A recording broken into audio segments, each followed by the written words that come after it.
Salut les amis, c'est William. Aujourd'hui on se retrouve pour parler d'un nouveau sujet sur la chaîne YouTube. Donc c'est quelque chose que j'avais déjà abordé au préalable sur mon blog, c'est tout simplement réaliser une présentation. Aujourd'hui on va voir tout simplement les 4 plus grosses erreurs que vous pouvez faire et que font beaucoup de personnes lorsqu'elles réalisent un diaporama. Donc quand vous avez une présentation à réaliser, vous faites souvent un diaporama. C'est très utile et c'est l'une des technologies les plus avancées pour appuyer son sujet. Néanmoins, je vous ai résumé dans cette vidéo 4 erreurs qui sont faites majoritairement par beaucoup de personnes.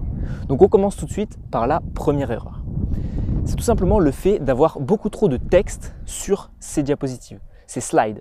Les slides, ce sont justement ce que vous allez afficher une à une pour appuyer vos propos. Donc avoir trop de texte, ça cause un problème pour 2 raisons. La première, c'est que votre auditoire va tout simplement avoir accès à ce que vous allez raconter avant même que vous alliez le raconter.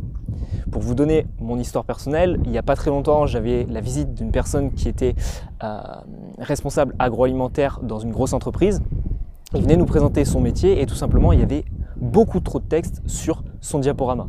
Et je m'amusais tout simplement à lire tout ce qu'il y avait sur son diaporama avant même qu'il puisse expliquer ce qu'il allait raconter. Donc ça cause un problème tout simplement parce que j'étais pas forcément attentif à ce qu'il allait raconter. En plus de ça, votre regard va être attiré par votre diaporama. Forcément, vous ne voulez pas oublier certains points, certains mots-clés, donc vous allez avoir tendance à lire ce que vous avez sur votre diaporama. Et tout simplement, ça va causer un problème parce que vous allez tourner le dos à votre auditoire. Vous allez du moins le regarder de côté. Et ça pose un réel problème. Donc évitez de mettre beaucoup trop de texte, mettez plutôt des mots-clés, des listes à puces, des chiffres clés sur vos diaporamas. Le deuxième problème, ça va être d'avoir plus d'un message sur chaque slide. Je vois beaucoup de personnes qui tout simplement découpent leur slide en 3 colonnes ou alors en 2 lignes pour afficher 2 messages différents. Gardez bien à l'esprit qu'une slide égale un message transmis à son auditoire. Donc si vous avez 5, 6, 7, 10 messages à transmettre sur votre présentation, normalement c'est censé correspondre à environ 10 slides plus la page de présentation et la page de conclusion. Donc ça c'est un réel problème. Pourquoi? Parce que tout simplement le cerveau humain il va être beaucoup plus distrait. Les personnes que vous allez avoir autour de vous, votre public, va être beaucoup plus distrait par tous les autres slides, par tous les messages que vous avez à transmettre en un seul slide. Donc si vous avez plusieurs messages à transmettre, mettez-les dans plusieurs slides différents. Le troisième problème, ça va être l'incohérence de la décoration, du fond et des animations. Beaucoup de personnes mettent ce qu'on appelle des clip art. Les clip art, ce sont des petites images, souvent un petit peu dessinées, d'une qualité pas très élevée et qui tout simplement appuient un message. Sauf que bien trop souvent, les animations et les clip art, les animations, c'est lorsque vous faites bouger soit des images, du texte, etc., vont être incohérentes en fonction du message à transmettre. Je vous prends un exemple, vous voulez appuyer un propos et vous faites clignoter votre message. Ça peut être intéressant.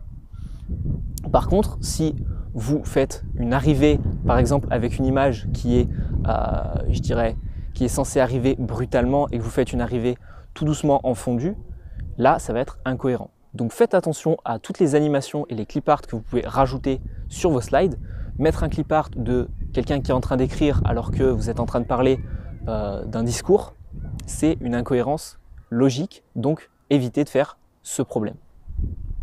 Et la 4e erreur qui est faite par beaucoup de personnes sur un diaporama, c'est tout simplement un problème de visibilité.